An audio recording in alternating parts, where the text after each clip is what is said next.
What really happened at the Oxford Union?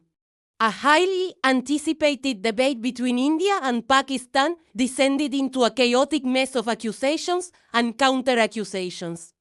Here's the full story of what went down. The stage was set at the prestigious Oxford Union for a fiery debate. The topic: this house believes that India's response to Pakistan is a popular strategy sold as security policy.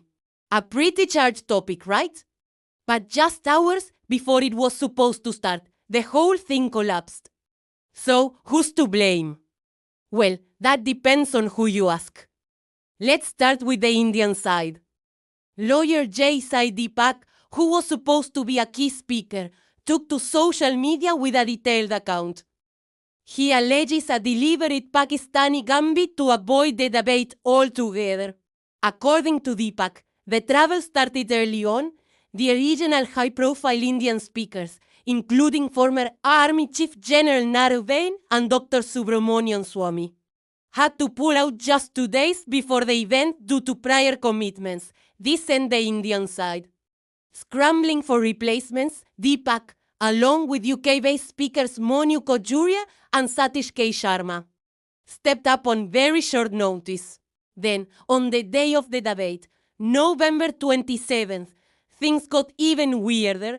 Deepak says he received a call around 3 p.m. informing him that the Pakistani delegation, which included prominent figures like Haina Rebani Khan and Kowaya Muhammad Asif, hadn't even landed in London yet.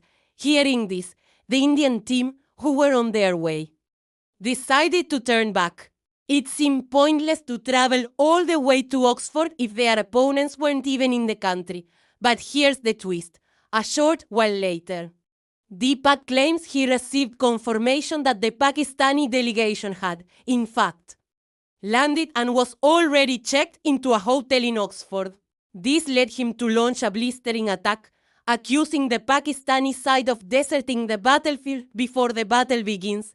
He suggested they simply lack the courage to face a live, unscripted debate. He also didn't mince words about the Oxford Union's leadership, pointing out that both the president and treasurer had Pakistani connections and criticized them for allowing the institution's reputation to be dragged in muck.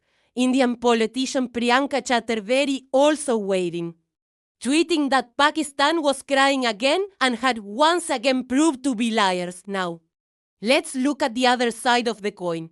The Pakistan High Commission in London released a completely different version of events. Their statement expressed regret that the Indian delegation had withdrawn at the last minute. They claimed this withdrawal handed a walkover to the Pakistani side. The High Commission framed it as a lack of confidence from the Indian team, suggesting they were unwilling to defend their security policies in what was meant to be a neutral and intellectually rigorous debate. They presented themselves as ready and willing to argue their case, only to be left without opponents. So what do we have? Two completely contradictory stories. One side claims a last-minute bait-and switch, a deliberate no-show to avoid a tough debate. The other side claims their opponents got cold feet and backed out. The Indian side says they were told the Pakistanis hadn't landed. The Pakistani side says the Indians withdrew. It's a classic case of he said, she said, played out on an international stage. The truth probably lies somewhere in the tangled mess of communications and last-minute changes.